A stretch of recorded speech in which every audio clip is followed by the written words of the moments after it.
It starts with energy, not commands, not instructions, not obedience. Hey, welcome to my channel. In this video, I'm going to talk about what you can do if training doesn't seem to be working. I know it can be really frustrating, it can feel overwhelming, and you're just wondering, why hasn't my dog caught on? Why can't we figure this out? Why does this pattern keep happening? This is what you can do when training doesn't work. It's an energetic reset that you and your dog need. I know what it's like when you do everything right. You're doing all the positive reinforcement training. You've read the training books. You've taken your dog to a professional trainer. You're using positive reinforcement. You're using treats and cookies and gentle training. You love your dog and you're using rewards. You're staying consistent, but it isn't working. Your dog isn't responding. You're not getting the results. And it feels like you've been doing it forever. And you're thinking, maybe this is just how life is going to be with my dog. But the missing piece isn't the training, it's not the technique, it's the energy behind all of it. It's the presence, it's co-regulation that you and your dog are experiencing.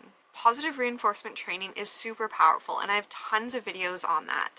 But it can't override dysregulated energy. It is really important that you co-regulate your energy, your emotions with your dog. Dogs feel our emotions before we even really realize we are experiencing them. And they respond to how we are feeling inside. They respond more to that than our verbal cues. They look at our body language. They communicate through behavior, and they're looking at our behavior. They are way more in tune with our emotions and what's going on in our body when we are frustrated, overwhelmed, angry, stressed, embarrassed, shameful, when we are anxious, when we are rushed, when we are disconnected. They are picking up on all of that, and training won't work or won't be consistent or won't be as effective if we have all these challenging emotions going on within us. Your dog feels all that, picks up on all that before they hear the cue, before they look at the environment. This is why sometimes your dog may be calm and relaxed in certain situations, but take them somewhere else in another environment and they suddenly forget what the word come means or what the word sit means. They suddenly forget everything because they are picking up on all that other stuff, and they seem to just forget their training. One of the most important things before a training session or before going out on a walk, before even leaving the house, before getting in the car, before entering your vet's office, is to pause, is to reset your energy, to ground yourself, to check in with your own emotions, and to regulate, to calm your nervous system.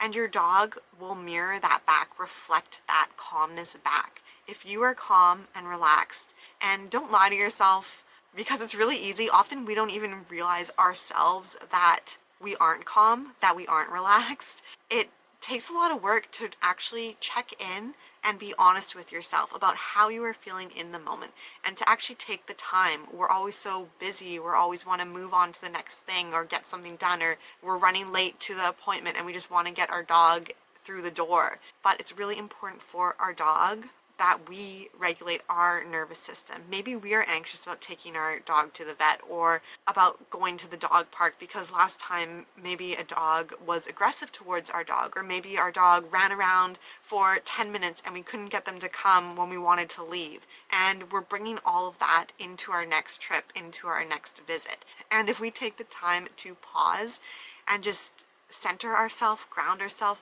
take some calming breaths, we can make a really big difference in our dog's behavior. Pause, reset, regulate, super important. Depending how anxious or how triggering our dog becomes, how excited our dog becomes, we may need to take a few deep breaths, maybe even holding our hand on our chest and breathing in and just feeling our body relax, relaxing the tension in our shoulders, and just actually calming ourselves down. The more you do this, the more often you do it, the more it becomes practice and a pattern, the quicker and easier it will become. At first, you might have to do it for a minute, and eventually you can do it for 5 seconds. We always want to check in with ourselves. What emotional state are we bringing into this interaction with our dog? What are we showing our dog? They are looking at us, and if they pick up fear, anxiety, worry, even if that fear or anxiety is from something earlier this morning and we're with them now in the evening, they don't know why we are carrying these emotions. They think it's because of something right here, right now. So we need to check in with ourselves. What state are we in? And reminding ourselves that we are safe, that we are calm, that we are secure, and we can be grounded and present in the moment with our dog. Leaving other fears, other anxieties, other worries out of our interactions with our dog. When your energy, when your emotions shift, when your nervous system is regulated, your dog's behavior changes. Training dogs to be calm, to not be reactive, starts with us being calm. It starts with energy, not commands, not instructions, not obedience. It starts with our energy. We're usually taught to focus on the obedience. Sit, stay, lie down, relax, quiet, heel, teaching our dog those types of things, which are helpful, which is great, which is something that you should be training your dog or teaching your dog. But they won't work if you yourself are not regulated. Dogs learn from what you embody, not what you say. That's just how they communicate. If your internal world is tense, overwhelmed, pressured, or disorganized, your dog feels that, and your dog mirrors it through misbehaving. When you give your dog a command or teach obedience to them while you are bringing in that frenzied and internal energy, that dysregulation, your dog becomes confused because your words aren't matching the energy that you are bringing. Remaining calm, taking deep breaths, being slow, allowing silence, pausing. These are all things that can help your dog recognize that you are safe, they are safe. If you're in, of course, an emergency type of situation where you need to take quick action, you're not going to stop and calm and breathe while another dog is charging at your dog or your dog is running after a car. If you find yourself in these dangerous situations, you've taken your dog too far. You've put your dog in an environment or a situation that isn't safe, isn't healthy, that the two of you are not yet ready for. If your dog is that reactive to certain things or that triggered, that aggressive, a simple breath won't work. You have to start small and work your way up to those big things. And to every dog, their big thing, their big triggering, challenging environment or situation is different. For one dog, a car may be really challenging and triggering to sit in a car or ride in a car. For another dog, just seeing a car drive by is really challenging. Every dog has their different levels of what they can handle at that time. That doesn't mean that your dog will always be like that, but you have to start really small. Maybe for some dogs, they only can see cars on the TV. They can't see them in real life. Or maybe they can only hear cars through the window in your house. They can't even see them yet. Where is your dog most comfortable? This is where you start. And you, over time, you gradually get there. Throughout the whole process, remaining calm yourself. If you are unable to remain calm, say at a dog park, you cannot bring yourself to regulate your nervous system, you and your dog should not ever be at the dog park until you know that you can remain calm there. I have a course called Synergy, which is all about deeper emotional alignment in addition to positive reinforcement. I'll leave the link for that below if you're interested to check out. It is also really beneficial to do some grounding techniques with your dog. Do this grounding work when your dog is not triggered. So when your dog is already feeling safe and calm and relaxed. Maybe when you are watching TV at home and your dog is curled up next to you, this is a great time to incorporate some grounding.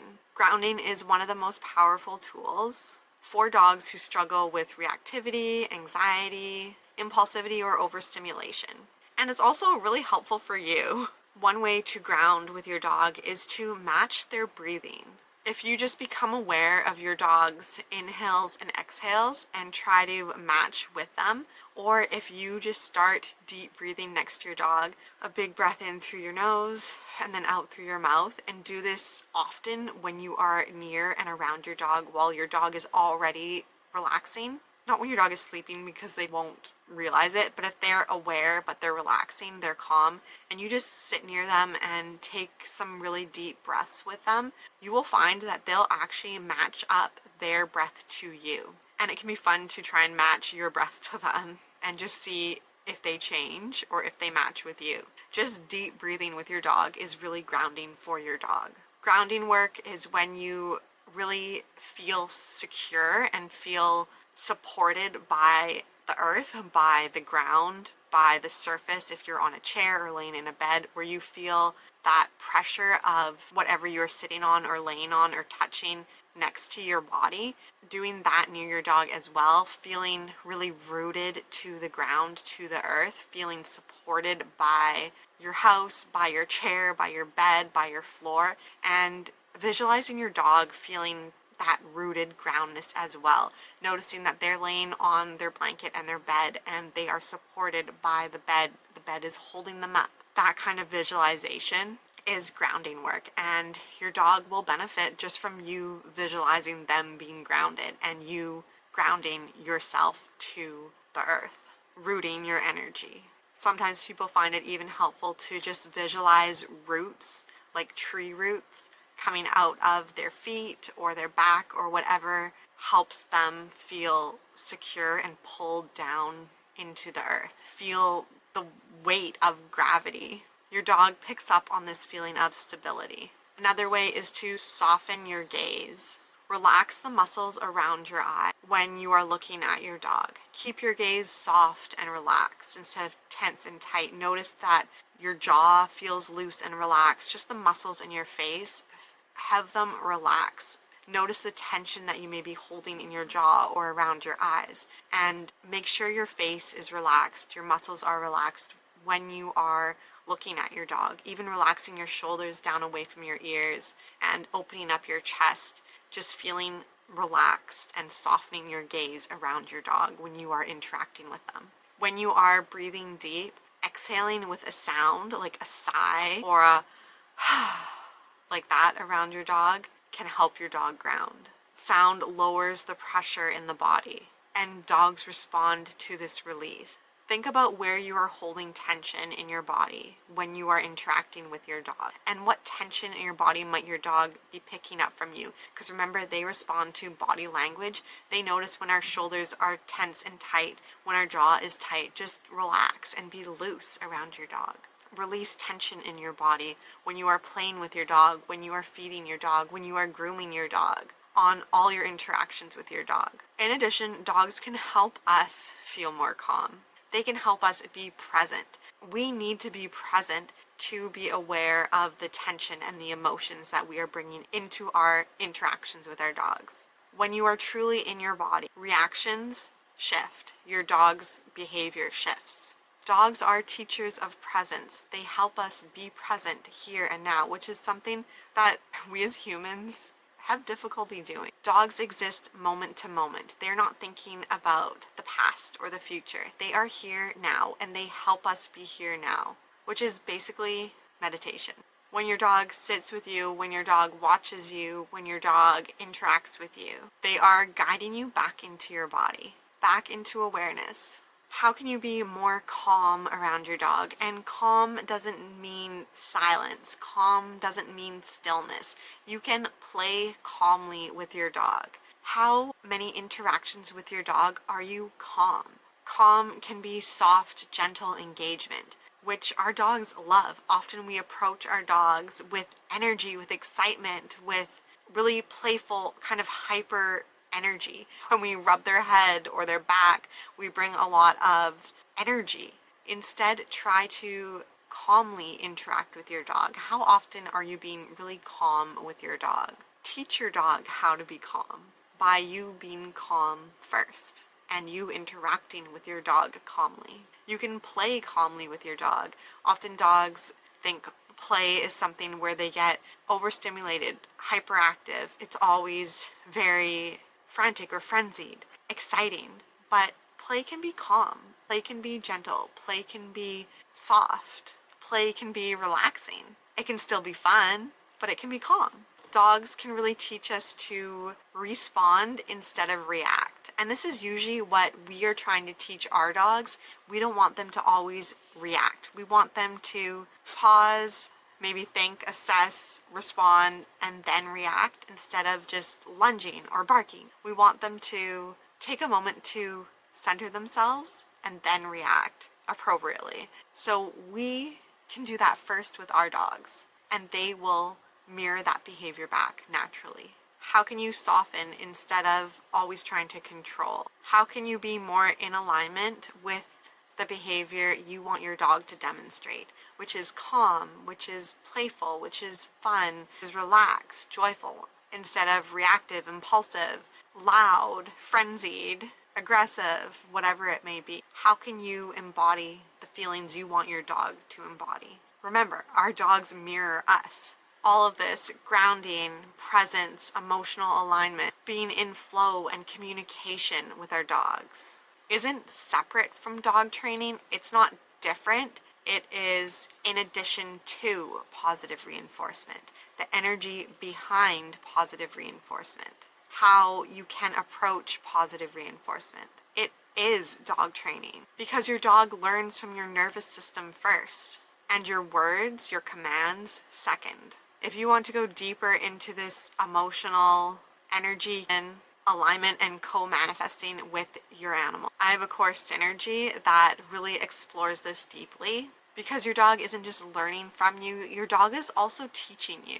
And when you learn to regulate, align, and be present, training really becomes effortless. You have communication with your dog. Your connection becomes deeper. And the two of you can really manifest together. And not just manifest how you want your dog to behave, but actually manifest things in your life that you may be desiring, like career success or relationships. They really actually help us with our goals and are a tool of manifestation if we know how to tap into it. But it all starts with this co-regulation, with this communication that we can form with our dogs. If you're interested in learning more about manifesting with your dog, about co-regulation, and everything we've talked about in this video, please check out Synergy. But for now, please like and subscribe, and I'll see you in the next video. Bye. Bye.